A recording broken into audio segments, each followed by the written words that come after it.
Hello dear students, in this module we are going to discuss about the solution of the pair of linear equation with the help of the algebraic method। तो बच्चों इसमें हम लोग ये समझेंगे कि कितने ऐसे तरीके हैं जिनसे हम लीनियर इक्वेशन को सॉल्व कर सकते हैं और उनको अलजेब्रिक मेथड की कैटेगरी में रखा गया है। ठीक है, इससे पहले भी एक मेथड और था जिसमें हम लोगों ने समझा था कि किस तरीके से हम लीनियर इक्वेशन को ग्राफिकली सॉल्व कर सकते हैं, और अब हम समझेंगे कि अलजेब्रिकली कैसे सॉल्व कर सकते हैं। तो उसमें 3 मेथड्स दिए जाते हैं, जिसमें एक होता है मेथड बाय सब्स्टिट्यूशन मेथड, एक होता है एलिमिनेशन मेथड और एक होता है बाय क्रॉस मल्टीप्लिकेशन। इस सेगमेंट में हम आपको सबसे पहले समझाएंगे कि सब्स्टिट्यूशन मेथड क्या है और उसको हम किस तरीके से अप्लाई कर सकते हैं। उसके लिए हम क्या करेंगे, हम एक डायरेक्ट एक एग्जाम्पल के थ्रू ही इस पर काम वर्क करेंगे, जिससे हमें एग्जाम्पल भी समझ आ जाएगा और हमें इसका मेथड भी समझ में आ जाएगा। So as you know guys that for to get the solution first of all we should have the problem. अगर आपको किसी लीनियर इक्वेशन का सोल्यूशन ढूंढना है, किसी linear pair of linear equation को सॉल्व करना है, तो कम से कम आपके पास प्रॉब्लम होनी चाहिए, मतलब आपके पास पेयर ऑफ लीनियर इक्वेशन होने चाहिए। तो अगर हमारे पास पेयर ऑफ लीनियर इक्वेशन है तो हम उसको कैसे सब्स्टिट्यूशन मेथड से सॉल्व करके उसके एक्स और वाई की वैल्यू निकालेंगे जो उसको सेटिस्फाई करती होगी, ये बात हम यहीं पर समझेंगे with the help of example directly. Students, ये हमारे पास वो प्रॉब्लम है जिसका सोल्यूशन हमें ढूंढना है सबसे पहले मेथड से, सब्स्टिट्यूशन मेथड से। ये अब हम यहीं पर समझेंगे कि सब्स्टिट्यूशन मेथड किस तरीके से अप्लाई करना है, और ये ज़रूरी नहीं कि बस वो सिर्फ इसी एग्जाम्पल के लिए होगा, उसको हम कहीं पर भी जो भी लीनियर इक्वेशन हमारे पास है, pair of linear equation in 2 variable हैं, वहाँ पर हम उस सब्स्टिट्यूशन मेथड को अप्लाई कर सकते हैं। ये बहुत इजी है, और अगर आपको एक बार समझ में आ जाता है, ठीक है, या नहीं आता है तो आप उसको 2-3 बार रिमाइंड कर लीजिए, देख लीजिए बार बार, फिर आपको कोई प्रॉब्लम नहीं आएगी। अब बेसिक कैलकुलेशन अगर आपका अच्छा है तो ठीक है। तो जो भी हमें 2 इक्वेशन दिए जाएंगे, मैं आपको स्टेप साथ में बता रहा हूँ, मेथड का स्टेप भी बता रहा हूँ और एक सॉल्व भी करता चल रहा हूँ। तो सबसे पहला स्टेप है कि आप दोनों इक्वेशन को नंबर डाल दें 1 और 2। फर्स्ट स्टेप क्या है कि जो भी गिवन पेयर है इक्वेशन का, उसको एक को 1 बना ले और एक को 2 बना ले। मेथड स्टेप 1 कंप्लीट हो गया। दूसरा स्टेप ये है जो आप पर डिपेंड करता है, आप उन दोनों इक्वेशंस को देखें और उसमें से ये आप रिजल्ट निकालें, ये आप फाइंड करें, अपने आप से इसको क्वालिफाई करें कि इनमें से कौन से इक्वेशन से एक वेरिएबल की वैल्यू दूसरे वेरिएबल के टर्म में निकालना इजी है। ये आपको खुद देखना पड़ेगा। आपको दोनों इक्वेशन में से जिस भी इक्वेशन से लगे कि यहाँ से हम वैल्यू आसानी से ईजिली निकाल सकते हैं, उस इक्वेशन को आप वहाँ से पिक कर लीजिए। आप देख रहे हैं ये फर्स्ट है, यहाँ निकालेंगे फ्रैक्शन में चीज़ें जाएंगी, पर ये सेकंड बहुत इजी है, तो यहाँ से हम वैल्यू निकाल सकते हैं। तो इसलिए हम यहाँ पर लिखेंगे फ्रॉम इक्वेशन 2, फ्रॉम इक्वेशन, हम लोग यहाँ पर लिखेंगे फ्रॉम इक्वेशन 2 और उस इक्वेशन को यहाँ पर लिख देंगे x + y = 5। क्या बात आपको समझ में आ गई है कि किस इक्वेशन को पिक करना है जहाँ से एक वेरिएबल की वैल्यू दूसरे के टर्म में ईजिली निकल जाए। इन दोनों में से मुझे यही लगता है, आपको भी यही लगेगा। अब यहाँ से दोनों वेरिएबल में से फिर से आप सेलेक्ट करेंगे कि किसकी वैल्यू आसानी से निकल सकती है, या आप अपने माइंड को एक ट्रेन कर लीजिए कि हमें x की ही निकालनी है, कुछ भी हो हमें x की ही निकालनी है, तो भी कोई प्रॉब्लम की बात नहीं है। कैलकुलेशन अप डाउन हो सकता है, बाकी आंसर में कोई फ़र्क नहीं पड़ेगा अगर आपने सही किया है तो यहाँ से मैं क्या करता हूँ, मैं y की वैल्यू निकाल लेता हूँ। मैं यहाँ से y की वैल्यू निकाल लेता हूँ। y की वैल्यू निकल कर आएगी 5 - x, एंड इसको आप इक्वेशन 3 पुट कर दें। तो आपने तीसरे स्टेप तक आपने समझ लिया।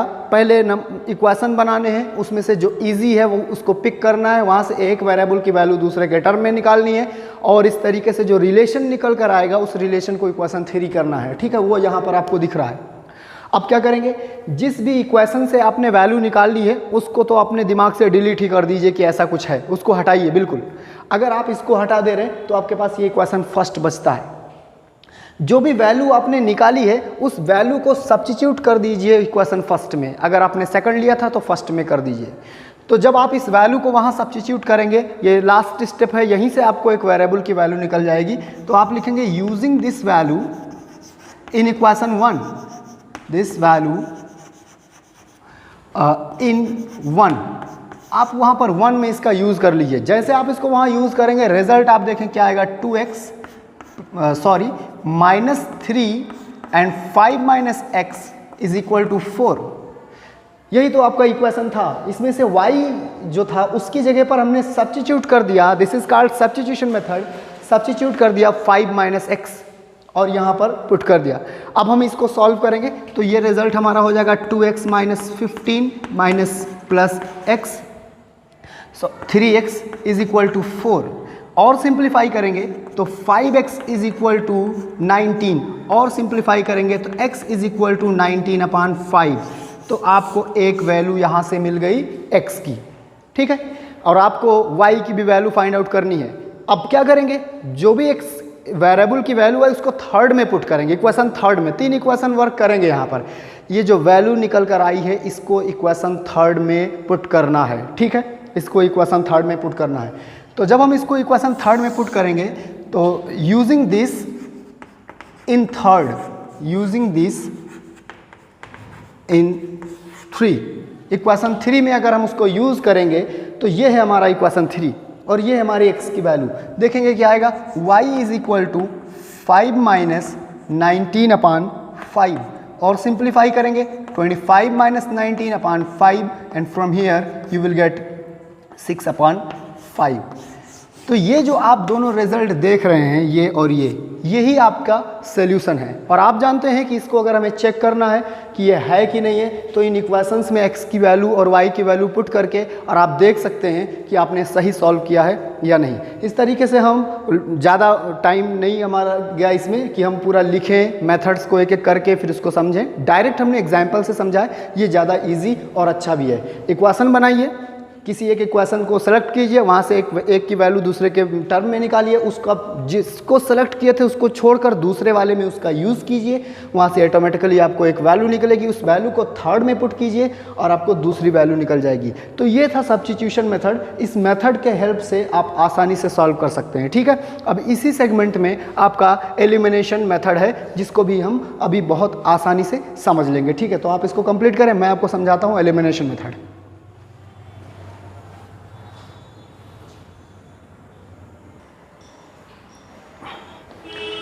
Students, now we will discuss about that what is elimination method.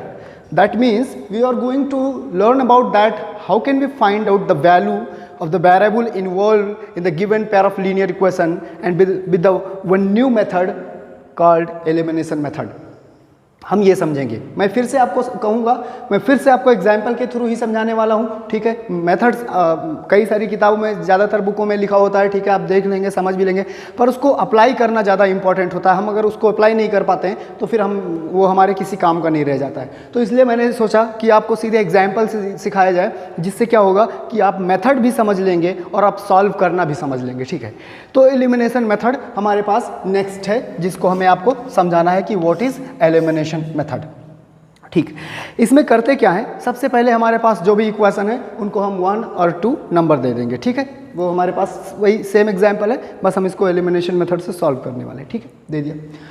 दूसरा स्टेप इसमें होता है कि हम कोशिश करते हैं कि जो हमारे वेरिएबल हैं उनमें से किसी एक वेरिएबल को सेलेक्ट कर लेते हैं, चाहे x को दोनों में सेलेक्ट कर लीजिए, चाहे y को दोनों में सेलेक्ट कर लीजिए, ठीक है। मेरी बात समझ में आ रही है? दोनों में से किसी को भी सेलेक्ट कर लीजिए, ठीक है। चलिए मान लेते हैं कि मैंने x को सेलेक्ट किया है, ये लिखने वाली बात नहीं, याद रखिए। अब जो नेक्स्ट है इस मेथड का जो नेक्स्ट है वो स्टेप है कि हमने जो भी वेरिएबल सेलेक्ट किया है हमें ये देखना है कि क्या उनके कोफिशिएंट इक्वल हैं। देखिए यहाँ पर x का कोफिशिएंट क्या है, 2, और यहाँ पर क्या है, 1, नहीं इक्वल है। तो हमें इनको इक्वल बनाना है। तो इक्वल बनाने के लिए हम क्या करते हैं कि दोनों इक्वेशन में x के जो भी कोफिशिएंट है उनका एलसीएम कैलकुलेट करते हैं। क्या होगा एलसीएम? एलसीएम इनका होगा, एक है 2, एक है 1, तो इक्वल टू 2। अब हमें इन दोनों इक्वेशन में x के कोफिशिएंट को 2 बनाना है ना, इजी। तो अगर आपको इसको 2 बनाना है तो आपको कोई चेंज करने की ज़रूरत नहीं, उसको आप 1 से मल्टीप्लाई करेंगे, डोंट वरी। पर अगर आपको इसको 2 बनाना है तो इसको आपको 2 से मल्टीप्लाई करना पड़ेगा, क्योंकि यहाँ पर 1 है। तो 2 से पूरे इक्वेशन को हम क्या करेंगे, मल्टीप्लाई कर देंगे। तो ये अभी स्टेप 2 चल रहा है। तो जब हमने 2 से मल्टीप्लाई किया तो यहाँ पर 2x, यहाँ पर 2y, यहाँ पर equal to 10, make this as equation 3। तो आपने इसको इक्वेशन 3 बना लिया। Clear, good. अब हमें इक्वेशन 2 को बीच में से डिलीट कर देना है, वो अब हमारे काम का नहीं, क्योंकि वो चेंज हो चुका है ऐसे। अब क्या करेंगे, फर्स्ट और थर्ड को एक साथ लेकर आएंगे, ठीक है। लिख लेंगे यहाँ पर 2x minus 3y is equal to 4। It was equation first. जिसको भी हमने चेंज किया छोड़ेंगे, उसको थर्ड और फर्स्ट को लेकर आएंगे, ठीक। अगर हम कोई भी इक्वेशन अगर हम इसमें मल्टीप्लाई करके चेंज हुआ होता, जो इक्वेशन चेंज होगा वो एक तो वो फिक्स रहेगा, और एक दूसरा जिसमें हमने कोई चेंज नहीं किया, कुछ मल्टीप्लाई डिवाइड नहीं किया। या कई बार क्या होगा कि दोनों में करना पड़ेगा, कई बार दोनों में करना पड़ेगा, तो हमारा थर्ड और फोर्थ यूज में आएगा, इक्वेशन थर्ड और फोर्थ यूज में आएगा जब हमें दोनों में करना होगा, ठीक है। लिख लिया आपने। अब आपको ये देखना है कि जो भी वेरिएबल, जिस वेरिएबल के कोफिशिएंट को हमने इक्वल बनाया है, उस वेरिएबल के कोफिशिएंट क्या अपोजिट साइन के हैं या सेम साइन के हैं। मतलब दोनों पॉजिटिव पॉजिटिव हैं, दोनों नेगेटिव नेगेटिव है, तो ये तो लाइक हो गया। ये एक पॉजिटिव एक नेगेटिव, एक पॉजिटिव एक नेगेटिव, तो ये अनलाइक हो गया। अगर दोनों सेम साइन के हैं तो एक इक्वेशन में से दूसरे इक्वेशन को सब्ट्रैक्ट करेंगे। समझ रहे हैं मेरी बात को। अगर दोनों सेम साइन के हैं, मतलब दोनों के साथ पॉजिटिव है या दोनों के साथ नेगेटिव है, तो सब्ट्रैक्ट करेंगे एक में से दूसरे को। बट अगर दोनों डिफरेंट हैं, अपोजिट हैं, एक पॉजिटिव एक नेगेटिव, तो उनको ऐड करेंगे, ठीक।